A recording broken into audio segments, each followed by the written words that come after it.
슈퍼사이클, 이런 말 들어보신 적 있죠? 주식 투자하는 분들이나 경제 뉴스 챙겨보시는 분들이라면 아마 다들 아실 겁니다.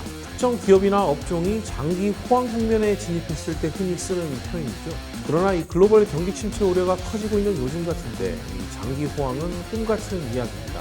금리도 오르고 환율도 오르고 우크라이나 전쟁으로 원자재 값도 크게 오른 마당에 호황은커녕 불황을 걱정해야 하는 상황이잖아요. 주요 대기업들을 필두로 국내 대다수 기업들은 다가올 경기 침체에 대비해 비상경영에 돌입하며 지금 잔뜩 웅크린 상태죠. 그렇지만 이렇게 어려워도 분명 잘 나가는 기업은 어딘간 있게 마련입니다. 모두가 어렵다고 할 때 슈퍼사이클에 진입한 업종, 오늘 궁금해 시간의 아이템으로 갖고 온 바로 조선업입니다.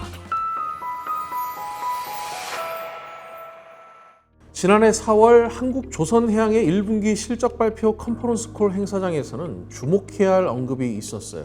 슈퍼사이클에 진입했다고 단언하긴 어렵지만 지금의 조선 업황이 슈퍼사이클 진입 직전이었던 2003년 초입과 상당히 비슷하다. 한국조선해양 관계자 앞에서 나온 말인데요. 당시 현장에 있던 기자들은 물론이고 증권사 조선 담당 애널리스트, 펀드 매니저 등 업계 관계자들은 모두 흥분했습니다. 조선사들이 오랜 불황을 털어내고 다시 도약할 채비를 마쳤다는 시그널을 시장에 확실히 보냈기 때문입니다. 그도 그럴 것이 세계 1위 조선사 현대중공업을 보유한 한국조선해양 관계자의 입에서 나온 말이었으니까요. 이때가 국내 조선사들에게 어떤 시기였냐면 현대중공업, 삼성중공업, 그리고 대우조선해양 같은 이른바 국내 조선 빅3가 오랜 불황을 끝내고 각국에서 몰려드는 선박 발주를 쓸어 담던 시기였어요. 당시 기준으로 2년 6개월치 물량을 국내 조선 3사가 일찌감치 확보한 상태였죠. 그로부터 1년 반 정도 시간이 지난 지금 적어도 선박 수주만 놓고 보면 슈퍼사이클에 한 걸음 더 다가선 모습입니다. 빅3 모두 3년치 이상 물량을 확보해 놓은 상태입니다. 그러니까 적어도 2025년, 2026년까지는 이 빅3 조선사들의 도크, 건조 공간 예약이 꽉 찼다는 뜻입니다. 우리 조선사들이 해외에서 얼마나 잘 나가는지는 수주 실적만 봐도 어렵지 않게 확인할 수 있거든요.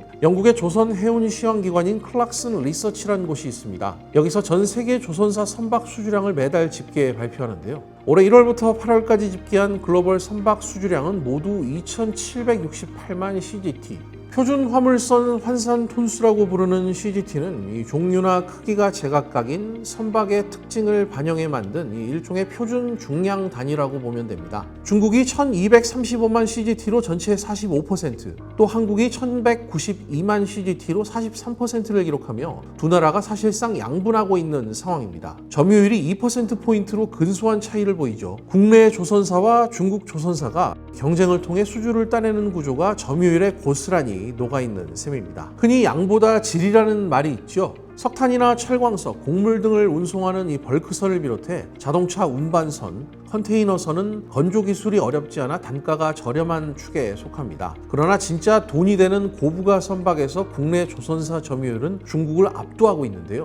고부가 가치 선박으로 꼽히는 액화 천연가스, LNG 운반선 수주 실적만 따로 떼어놓고 보면 이야기가 완전히 달라집니다. 올해 들어 지난달까지 전 세계에서 발주된 LNG 운반선은 모두 115척으로 이 중 94척을 국내 조선 3사가 수주했어요. 글로벌 시장 점유율이 무려 85%입니다. 국내 조선사들의 동무대라고 해도 과언이 아닌데요. 중국이 한국을 따라잡고 싶어도 아예 따라오지 못하는 시장이라고 조선업계 관계자들은 말합니다. LNG선 건조의 핵심 기술은 이 섭씨 영하 163도 이하에서 냉각된 LNG를 생산 기지에서 저장 기지로 가스 손실을 최소화하면서 운반하는 것인데요.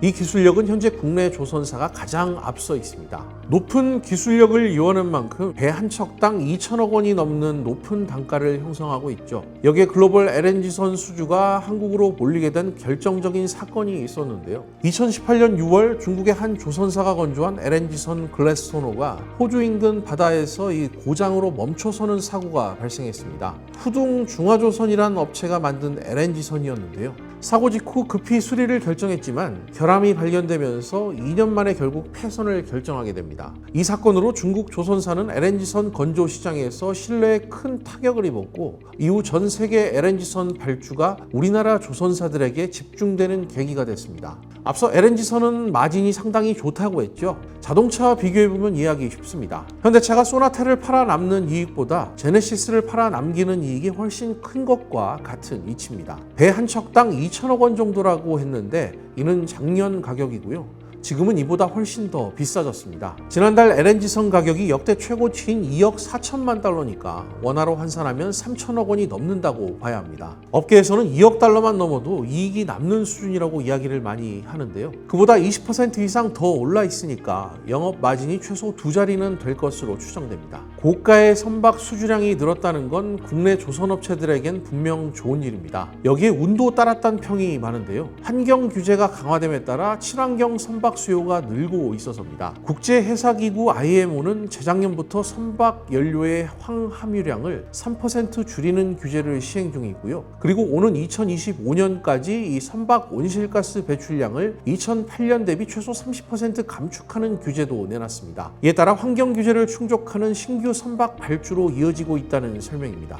실제로 친환경 연료로 운항하는 선박과 이 친환경 연료를 운송하는 선박 수요가 증가하는 추세인데요. 올 들어 지난달까지 전 세계 선박 발주량의 61%가 친환경 연료 선박이고 이 중 절반은 국내 조선사들이 수주했습니다. 액화 천연가스 LNG를 비롯해 액화 석유가스인 LPG, 메탄올, 에탄올을 연료로 사용하는 이중연료 추진선과 이 배터리를 사용하는 전기 추진선, LNG를 운반하며 연료로 사용하는 LNG선이 대표적입니다. 러시아의 우크라이나 침공 이후 이 러시아에 의존했던 이 유럽의 에너지 정책이 흔들린 것도 국내 조선사들에게는 새로운 기회 요인으로 작용했습니다. 러시아에서 가스관을 통해 LNG를 수입해오던 방식이 막히게 되자 유럽은 대체 공급원으로 중동, 특히 카타르 LNG를 낙점했습니다. 카타르는 지난 1971년 아라비아 반도 동쪽 끝에 자리한 이 앞바다 노스필드 지역에서 대규모 천연가스전이 발견되면서 러시아와 이란에 이어 세계 3위 천연가스 대국이 됐는데요. 환경 규제가 강화되면서 이산화탄소 등 오염물질 배출이 적은 천연가스 수요가 높아지자 카타르는 천연가스를 더욱 증산했습니다. 이게 카타르발 LNG선 대규모 발주로 이어진 겁니다. 카타르 국영 석유 회사인 카타르 페트롤리엄이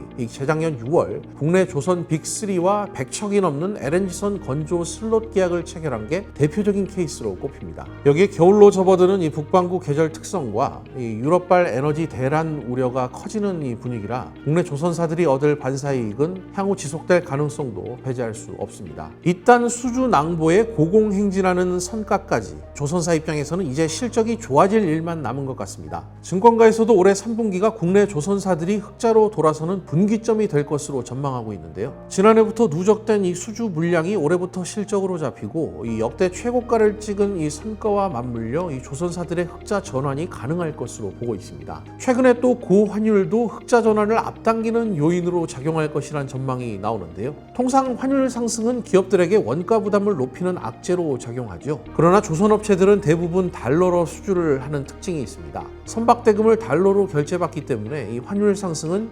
자연스럽게 원화 매출로 이어질 수밖에 없는데요. 예를 들어 선박 수주 당시 환율이 달러당 1,100원이었는데 인도 시점에 1,400원으로 오르면 그만큼 원화 매출도 늘어나는 혜택을 누리는 셈입니다. 조선사들은 선박을 수주하면 나중에 받을 수출 대금에 대한 이 환율 변동 위험을 회피하기 위해 일정 규모의 환해지 거래를 하는데요. 장래 일정 시점에 일정 환율로 수주 대금을 안정적으로 수령하기 위한 조치지만 일정 규모는 환해지를 하지 않고 오픈 포지션으로 남겨놓는 경우도 적지 않습니다. 쉽게 말해 환율이 오르면 오르는 대로 내리면 내리는 대로 환차익이나 환처손을 떠안는다는 뜻인데요. 최근 들어 환율이 가파르게 올랐다는 걸 감안하면 이 조선사 입장에서는 해지하지 않은 부분의 이익폭이 상당했을 것으로 추정할 수 있는 대목이기도 합니다. 수주 실적, 높은 선가, 고환율이라는 이 삼박자가 맞아 떨어진 만큼 조선사들의 올해 3분기 실적 개선세가 조만간 확인될 것으로 예상됩니다. 업계에서는 국내 조선업이 슈퍼사이클의 초입에 접어들었다는 관측을 조심스럽게 내놓고 있습니다. 압도적인 기술 경쟁력을 바탕으로 시장 우위를 점하고 있고 업황도 국내 조선사들에게 유리하게 돌아가고 있어서입니다. 당장 유럽에서 러시아에 대한 에너지 의존도를 낮추기 위해 수입처를 다변화하면서 국내 LNG선을 찾는 수요가 증가할 수밖에 없어 이 수주 풍년이 지속될 것으로 보이고요. 글로벌 선박 시장에서 이 친환경 규제가 강화되는 시점이라는 것도 국내 조선사들에게는 유리하게 작용하고 있다는 평이 많습니다. 이는 디젤 엔진을 이용하는 기존 선박들의 교체 수요를 앞당기는 요인이 될 수 있다는 뜻입니다. 또 지금까지 발주가 나온 선박들은 이 전기 버스처럼 운영되는 전기선들이 대부분입니다. 오히려 택시처럼 움직이는 이 부전기선이라고 하는 탱커나 벙커 이런 배들이 아직 훨씬 더 많습니다. 이런 배들이 친환경 규제에 발맞춰 본격적으로 교체된다면 시장에 나오는 이 발주 수요 볼륨 자체가 훨씬 더 커질 수 있습니다. 궁금해. 이번 시간에는 슈퍼사이클에 접어들었다는 평가를 받는 국내 조선업의 경쟁력과 향후 전망에 대해 하나하나 알아봤습니다. 아울러 이번 편을 끝으로 궁금해 시즌 1을 종료하기로 했는데요. 저희는 잠시 휴지기를 갖고 좀 더 참신한 아이템과 새로운 형식으로 다시 찾아뵙도록 하겠습니다. 그동안 궁금해를 아껴주신 여러분 고맙습니다.